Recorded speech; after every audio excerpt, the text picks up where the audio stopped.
창세기 3장 14절 15절 말씀 함께 읽도록 합니다. 여호와 하나님이 뱀에게 이르시되 내가 이렇게 하였으니 내가 모든 가축과 들의 모든 짐승보다 더욱 저주를 받아 배로 다니고 살아있는 동안 흙을 먹을지니라. 내가 너로 여자와 원수가 되게 하고 내 후손도 여자의 후손과 원수가 되게 하리니 여자의 후손은 내 머리를 상하게 할 것이요 너는 그의 발꿈치를 상하게 할 것이니라. 아멘. 뱀의 후손과 여자의 후손이라는 제목으로 아침 묵상 함께 말씀 나누도록 하겠습니다. 오늘 말씀은 14절과 15절 말씀인데 14절 말씀에 보면 여호와 하나님이 뱀에게 이르시되 내가 이렇게 하였으니 내가 모든 가축과 들의 모든 짐승보다 더욱 저주를 받아 라고 말씀하십니다. 뱀에게 하신 말씀입니다. 아담과 하와에게 하나님이 말씀하실 때는 내가 왜 이런 일들을 했니? 라고 질문을 하셨는데 왜 따먹었니? 라고 물으셨는데 뱀에게는 그런 걸 묻지 않습니다. 이미 하나님은 어떤 존재인 걸 알고 있기 때문이죠. 그래서 뭐라고 저주를 하냐면 내가 모든 가축과 모든 짐승보다 더 저주를 받아 이렇게 얘기합니다. 이 말은 잘 보면은 이미 모든 피조물이 저주를 받았다라는 것입니다. 누구 때문에? 아담과 하와의 범죄 때문인 것입니다. 그래서 로마서에 보면은 8장에 보면 이런 말씀이 기록이 되었습니다. 8장 19절에 보면 피조물이 고대하는 바는 하나님의 아들들이 나타나는 것이니 피조물들이 자연의 피조물들이 하나님의 아들들이 나타나기를 간절히 기대하고 있다라는 것입니다. 21절에 보면 그 바라는 것은 피조물도 썩어짐의 종로로 탄 데서 해방되어 하나님의 자녀들의 영광의 자유에 이르는 것이니라 라는 것입니다. 한마디로 얘기하면 모든 피조물들이 이제 썩어 없어질 제한적인 죄로 말미암아 주어졌던 그것으로부터 해방되어지기를 원한다라는 것입니다. 자유를 얻기를 원한다. 한마디로 얘기하면 에덴 동산의 회복을 기대하고 고대하고 있다라는 것입니다. 결국은 하나님은 우리들에게 그리고 모든 자연들에게 회복의 그 시간들을 고대하고 하나님의 거룩한 백성들이 하나님의 자녀들이 하나님이 원래 의도했던 대로 우리가 삶을 살아내기를 우리들에게 요구하시고 기대하고 계시다라는 말씀입니다. 오늘 특별히 이 뱀에게 저주를 붙죠. 그 저주의 내용에 보면 이런 말씀이 기록되었습니다. 주님은 뱀에게 14절에 보면 이렇게 얘기합니다. 내가 모든 짐승보다 더 저주를 받아 배로 다니고 살아있는 동안 흙을 먹을 것이다. 우리 여기서 배로 다닌다라는 말 때문에 오해를 합니다. 아주 유명한 유튜버 중에 한 명이 20년 동안 교회에서 직분자로 신앙생활을 했던 사람입니다. 근데 지금은 반기독교적인 활동가로 활동을 해요. 그가 이야기했던 말 중에 이 부분이 들어있습니다. 그러면서 뱀이 배로 다닌다 라는 것은 성경이 이야기하는 바 그건 허구다라고 얘기해요. 그래서 진화론에 대한 이야기를 해요. 그래서 뱀은 다리가 있었는데 어느 날 하나님이 죄를 지었기 때문에 배로 다니는 존재가 아니라 그 다리가 태화되어져서 배로 다니게 된 것이다 라는 것을 얘기해요. 성경은 허구다라고 이야기를 해요. 진화론을 주장하면서도 태화되어진다? 그건 말이 안 맞아요. 그러니까 뭔가가 좋아져야 되는데 나빠진다? 그건 진화가 아니죠. 그리고 문제는 무엇이냐면 성경을 이분이 너무 몰라요. 어떻게 설명을 하냐면 뱀은 원래가 네 발로 다녔던 짐승이라는 것입니다. 왜요? 성경이 배로 다닌다라고 얘기했기 때문에요. 그리고 흙을 먹는다. 근데 흙을 먹는다라는 것은 뭐라고 설명을 못해요. 이게 진짜 흙을 먹고 다리가 있은 다음에 배로 다녔다라는 의미가 아니에요.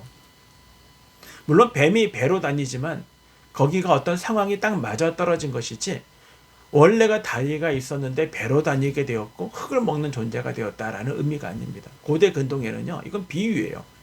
고대 근동에는 전쟁이 벌어졌을 때 패한 쪽에서는요, 의식 가운데 히타이트 조약을 맺지만 의식 가운데 무엇이냐면 승리한 왕 앞에 납작 엎드려서 얼굴을 땅에 대고 마치 흙을 먹는 신용처럼 입이 흙에 대하여 바닥 붙을 만큼의 그런 낮아짐을 이야기합니다. 그건 굴욕을 이야기를 해요. 지금 하나님께서 뱀에게 이 말씀을 하시는 건 뭐냐면 여자의 후손과 뱀의 후손이 원수가 되게 하시겠다라고 말씀해요. 이 원수가 된다는 것은요, 원수지간으로 여자가 뱀을 너무 싫어해. 파충류. 아니요, 여자가 파충류를 좋아하는 여자도 있죠. 그런 의미가 아니라는 것입니다. 그것은 여자의 후손과 사람들과 하나님의 사람들과 그리고 뱀의 후손 사단과 그리고 그의 졸개들과 싸움을 이야기하는 것입니다. 근데 이 싸움에서는 누가 이길 것이다? 내 여자의 후손이 이길 것이라는 것입니다. 그래서 여자의 후손은 뱀의 머리를 상하게 할 것이고 뱀의 후손은 여자의 발꿈치를 상하게 할 것이다 라는 이야기를 하고 있는 것입니다. 진짜 배로 다니거나 네 발로 걷거나 두 발로 뛰었다라는 의미가 뱀이 그런 것이 아니라는 것입니다. 뱀이 말한다? 원래 뱀이 말하는 존재였다? 아니요, 그렇지 않아요. 하나님은 뱀도 창조하셨죠. 하나님의 보시기에 좋았더라 라고 얘기해요. 하나님의 의도에 맞았다라는 것입니다.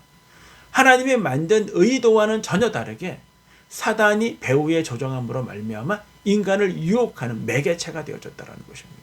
그래서 뱀에게 저주하는 것은 뱀을 저주하는 것이 아니에요. 마치 이거와 마찬가지입니다.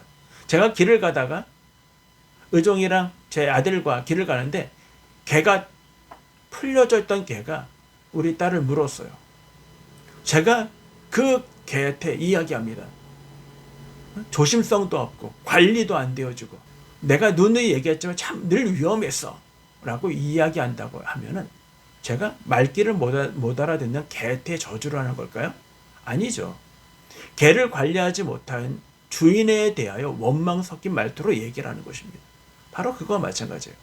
뱀을 저주하고 있지만 뱀을 저주하는 것이 아니라 그 배후에 있는 사단을 저주하고 있는 것입니다.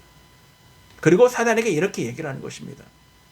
인간의 하나님의 사람들과 그리고 사단의 졸개들은 계속 싸울 것이라는 것입니다. 그리고 그 싸움은 반드시 누가 이긴다? 하나님, 여자의 후손들이 이길 것이다. 하나님의 사람들이 이길 것이다. 라는 이야기를 하는 것입니다. 그래서 우리의 씨름은 에베소 6장에서 우리의 씨름, 우리의 싸움은 눈에 보이는 혈과 육에 대한 싸움이 아니라 어둠의 세상 주관자들과 하늘에 있는 악한 영들과의 싸움이다 라고 규정하고 있는 것입니다. 여기서 여자의 후손 그리고 뱀의 후손은 바로 사단과 그의 졸개들이죠. 사단을 따르는 무리들입니다. 그러면 여자의 후손은 누굽니까? 맞아요. 하나님의 거룩한 백성으로 삶을 살고자 하는 사람들이에요. 이것이 가인과 아벨의 사건 속에서 가인이 아벨을 쳐 죽입니다. 여자의 후손을 쳐 죽여요. 그리고 가인의 후손, 여자의 후손. 그래서 여자의 후손이 대가 끊긴 것 같아요. 하나님이 누구를 보내주십니까? 네, 셋을 태어나게 해요. 그래서 여자의 후손 하나님의 거룩한 백성의 자녀로 살아가도록 태어나도록 유지시켜 주셔요. 그래서 그 속에서 누가 태어납니까? 다윗이 태어나고요. 그 속에서 그 후손 속에서 누가 태어납니까? 예수 그리스도가 태어나요. 여자의 후손의 1차적인 의미는요. 바로 그의 자녀들입니다. 아담과 하와의 사이에서 태어난 셋의 후손들을 이야기하죠. 2차적인 의미는요. 네, 맞아요. 여자의 후손 다윗의 후손에서 태어나신 메시아 예수 그리스도를 이야기해주고 있는 것입니다. 2차적인 의미에서 이 싸움은 어떻게 끝납니까? 사단이 갖고 있는 가장 두려운 인간을 두렵게 하는 것은 뭐냐면 죽음이에요. 근데 뱀의 후손 사단은 여자의 후손 예수 그리스도의 발꿈치를 상하게 했어요. 치명적인 건 아니죠. 네, 예수 그리스도를 십자가에 못 박았습니다. 그런데 예수 그리스도는 살아났어요. 뱀이 가장 자랑하고 뱀의 후손들이 사단들이 가장 인간을 위협하고 두렵게 하는 것은 죽음이에요. 근데 예수 그리스도가 그 죽음을 이기셨습니다. 부활하셨습니다. 다시 살아나셨어요. 네, 뱀에게 치명상을 입힌 것입니다. 이제 사단은 죽음이라는 문제를 가지고 우리를 위협할 수 없어요. 왜요? 예수 그리스도가 세상을 이기셨기 때문에.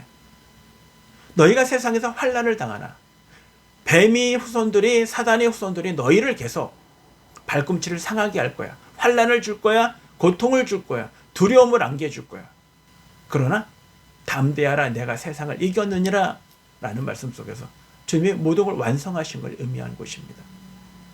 우리는 예수 그리스도가 사단을 이기셨던 것처럼, 그 죽음을 이기셨던 것처럼 우리도 믿음 안에서 우리가 승리할 줄 믿는 것입니다. 그래서 우리가 믿음이 중요한 것입니다. 그래서 우리는 이 영적인 싸움에서 우리는 확신을 갖습니다. 주님이 승리하셨던 것처럼 우리는 승리할 것입니다. 뱀의 머리를 우리는 타격을 줄 것이고, 요한계시록에서는 끝내 아마겟돈 전쟁을 통하여 이 전쟁을 끝내게 될 것이다 하고 우리들에게 말씀해 주고 있는 것입니다. 그런데 오늘 우리가 삶을 살아가는 우리가 우리의 현실, 우리의 삶 속에서 뭘 두려워하십니까? 뭘 걱정합니까? 분명히 사단은 우리를 이길 수 없습니다. 그는 우는 사자와 같이 있지만 그는 철로 역정의 중에서 매어 있는 존재입니다. 우리를 해할 수 없습니다. 우리를 무너뜨릴 수 없습니다. 오늘 우리가 의지하고 우리가 바라보는 일은 믿음 안에서 예수 그리스도를 기억하시면서 우리는 하나님의 거룩한 후손들로 오늘 우리의 삶 속에서 진실함으로 믿음 가운데 거룩한 백성으로 삶을 살아내시며 모든 유혹과 모든 시험으로부터 승리하시는 저와 여러분 모두가 되기를 주님의 이름으로 축원합니다.